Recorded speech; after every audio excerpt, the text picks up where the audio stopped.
Hey y'all, just getting home. There's Lucia. Lucia. He's ready to play. Lucia. Whew. So yeah, just getting home here. If you're new to the channel, this is I'll show you my pack here. I got two of the four here. Dolce is my dominant female, and she's about 3 years old.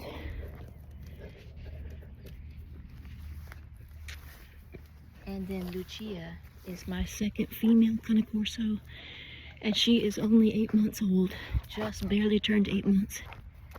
And she is huge, y'all. Lucia. Ozzy! Come on, Oz! Oh my gosh, let me see.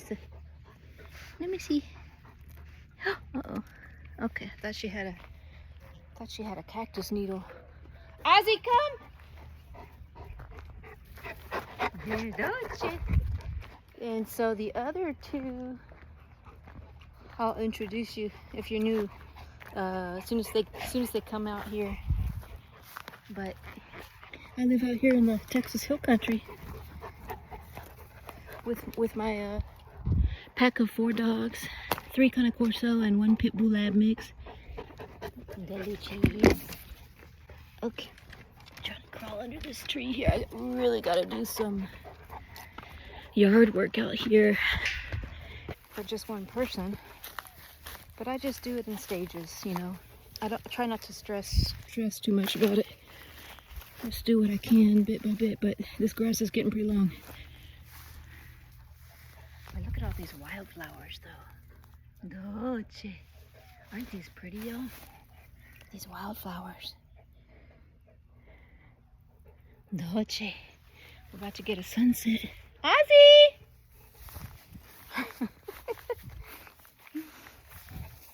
Ozzy!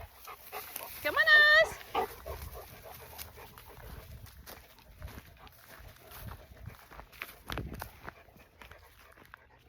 Ozzy's calling for me.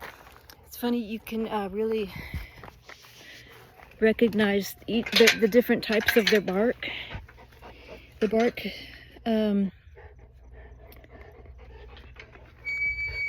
okay, baby, let's go see Ozzy.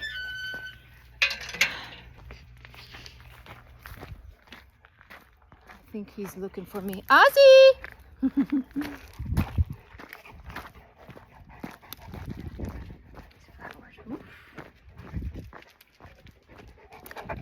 Oh, shit.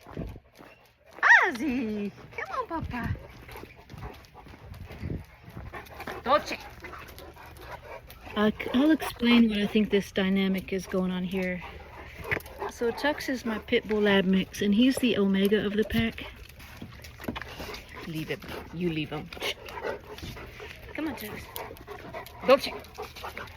So this is Ozzy, just to finish the introduction. Ozzy's the big male. He's my 150-pound alpha male.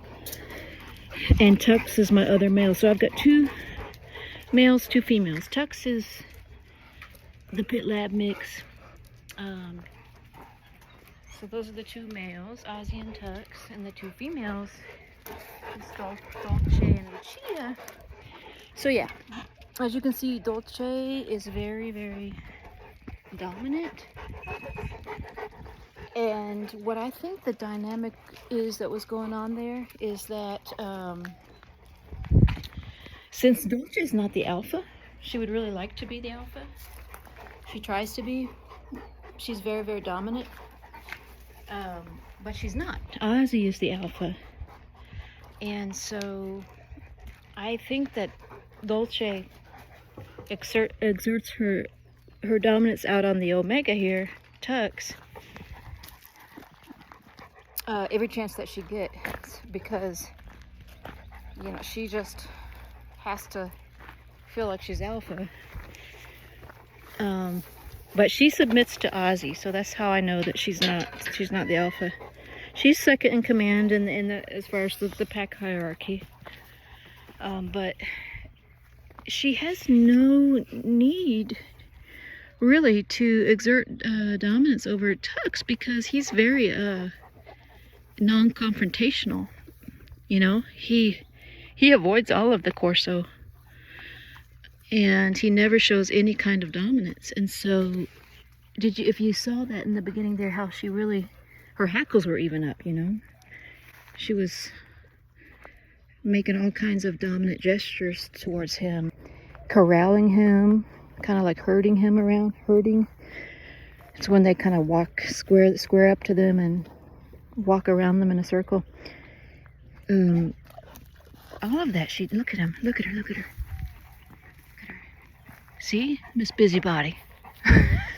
See, Tux is just minding her own business, and she's coming up to him here. Like, hey, I'm watching you, boy. Come on over here, boy. But anyways, yeah. I think that might be what was going on there. She's just feeling her oats, you know. She's very dominant. She wants to dominate someone.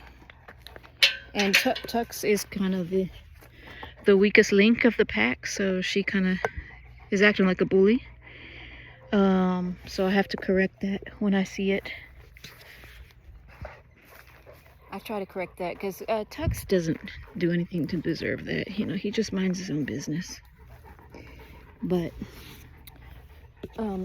if you know, all y'all who have been following the channel know that I used to foster this beautiful little pit bull American Bully mix puppy named Tequila, and she was very dominant as well.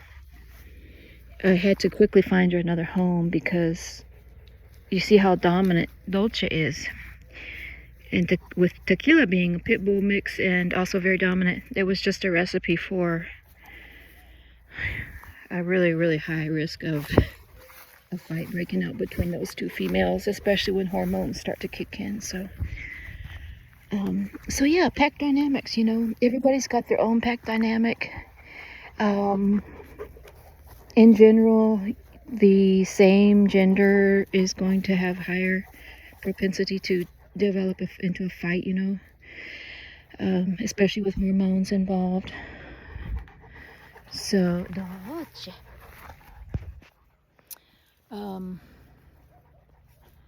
So yeah, Dolce girl, you feeling spicy? You feeling spicy today? You want to take out your frustrations on Tux? You see with your dirty face. You're trying to take out your frustration on Tux. There's Miss Lucia. Lucia. Oh. Gosh, y'all, so gorgeous out here. Yeah, so Ozzy is a very good alpha because he's fair. Like, he's not gonna do what Dolce did, you know, and try and, you know, put her front legs over some dog's back just to feel how powerful she is. Ozzy's just gonna be he's very fair with the other dogs and moderate energy. Dolce is kind of more reactive, you know, as far as, I mean, she's super high energy for a Corso, but not for most other dogs, you know, so it's all relative. You know, she's not as high energy as the German Shepherd, for example, you know. I love this ground cover. This bright yellow ground cover grows up out of the rocks almost. It's called, I think it's called, rock moss, I forgot. This is my Dolce. These are my Dolce. Look at that. Yeah, tongue hanging out. You got a big tongue hanging out. The Dolce. Yeah, so, Miss Busybody.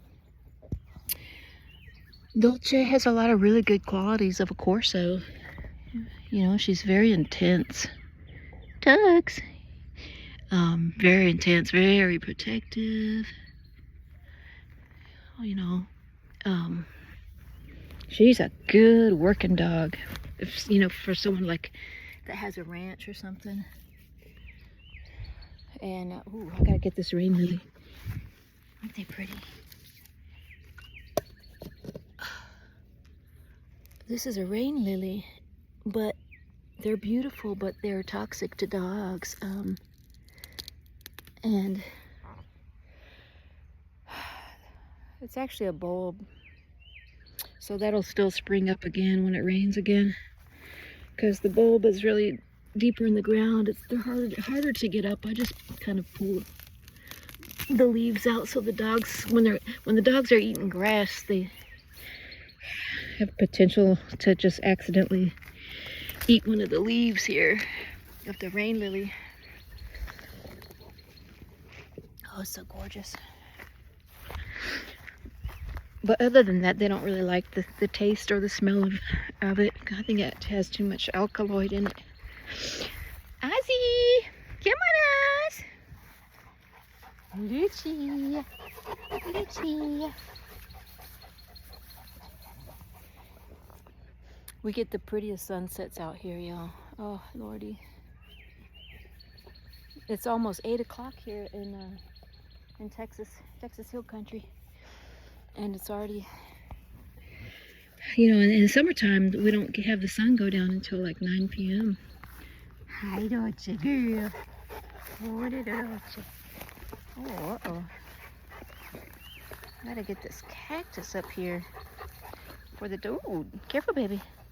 I don't want the dogs to be stepping on that cactus. Sorry, baby girl. I try to pull these up whenever I see them. I leave some of them for ornamental. As ornamentals, but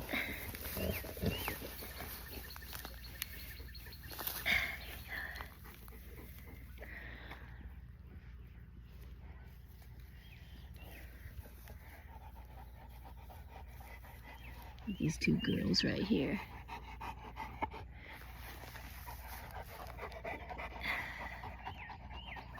My Dolce girl. Look at my Lucia. My Lucia.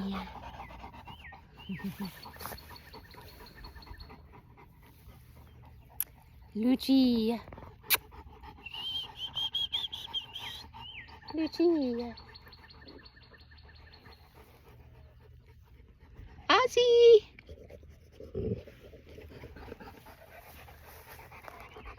Dolce. Dolce girl. See, poor Tux. He's just kind of like the outsider. Trying to pull those cactus needles out of my finger. Dolce.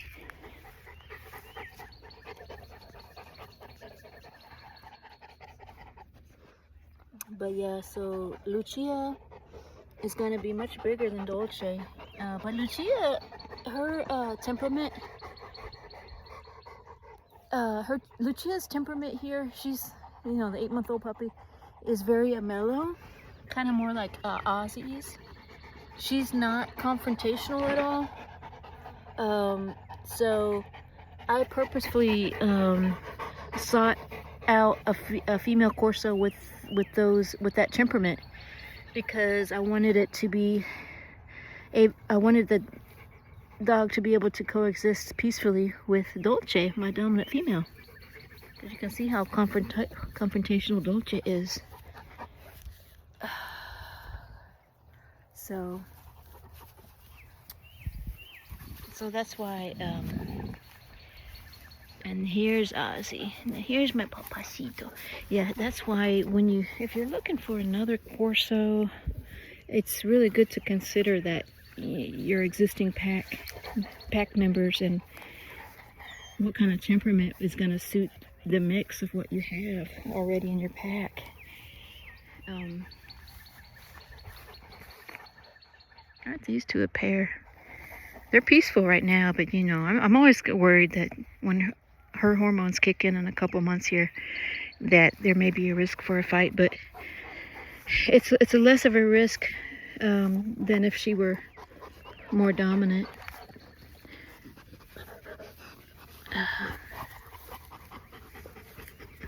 So this is my Lucia. I just love her, man. She is so, she's just about perfect. Hello, my Lucia. Isn't she beautiful, y'all? Here's my Lucia. Lucia. Ozzy, come on, Oz.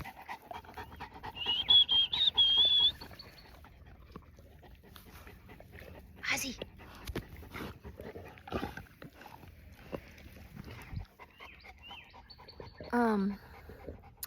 Oh, I always forget to mention this to y'all.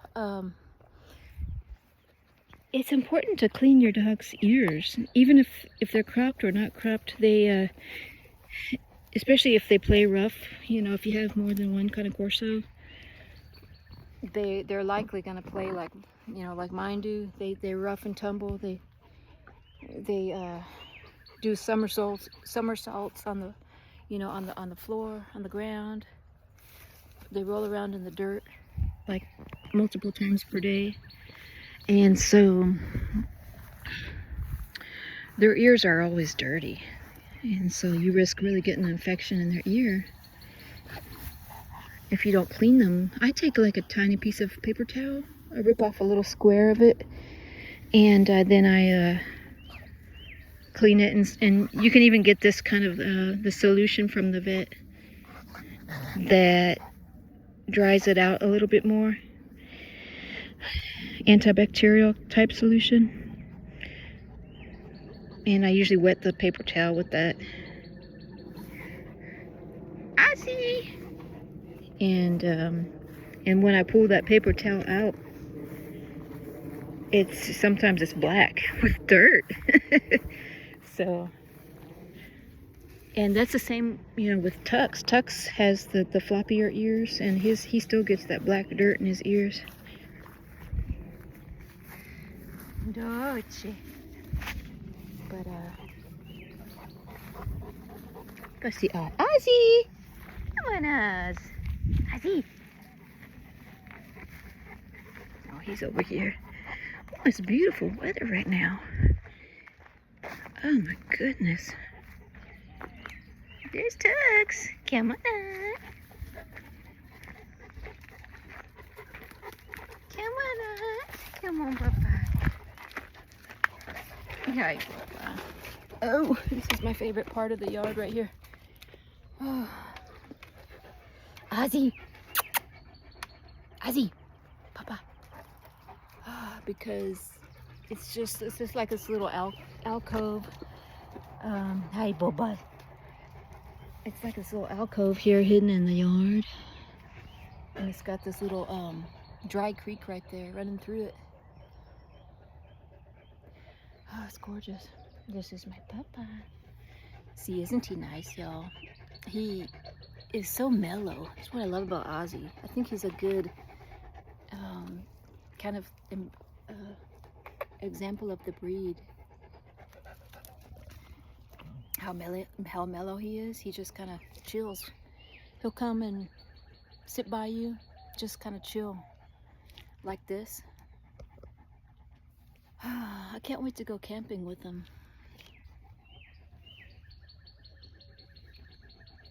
Papa. There's Tux. There's Tuxie. But I want to show y'all something in the garden real quick. See how long this video. Oh, it's already 20 minutes. There's my Tux. I've got an appointment for Ozzy to get a teeth cleaning because I want to show you his teeth.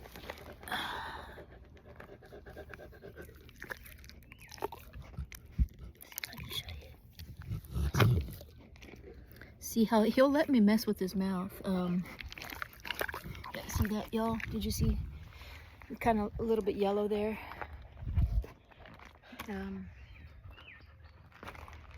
But he has to be put under anesthesia, of course, so, which is expensive because he's big, 150 pounds, so it takes more anesthesia. Okay, let me show you something in the garden before I let y'all go. Gosh, these are my giant sunflowers. I swear they grow a foot every day. I'm 5'6", so it's about as tall as me. And yeah, there you go. I'll show y'all when they bloom. It's gonna be gorgeous. This garden bed right here, I've planted for just kind of to disguise the septic controllers here. And that's a Mexican sunflower, gorgeous bright orange. And these are all zinnias. And see, when we had a rain, some of the seeds were washed down here. You can see the line, the trail of where the water was. So that's what those are. They may not last very long, but this is going to be like 5-6 feet tall zinnias. And then those are gladiolas. But what I really want to show you, what I'm really excited about, one of my favorite trees in Texas. It's called the Vitex. It has a couple other names. Chassis tree. It's got or chase tree. It's got another name of Texas lilac. And I'm so excited because this is the first day I'm seeing the purple blooms. Look at this, y'all. Isn't this gorgeous? What's really nice about this tree, it's extremely fast growing. A couple months ago, it was about, just a stump. And every year, it grows like this. You cut it down, and it grows right back.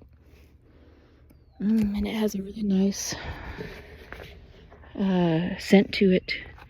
The bees absolutely love it. Bees tend to like purple and blue colors. But, I just wanted to show you that.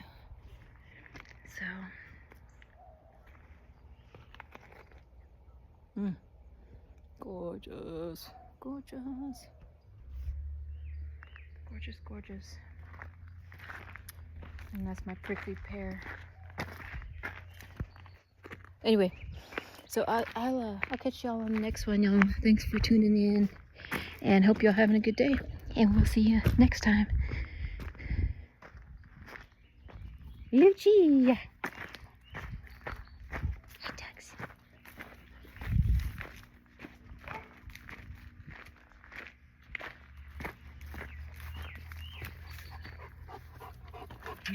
Lucci.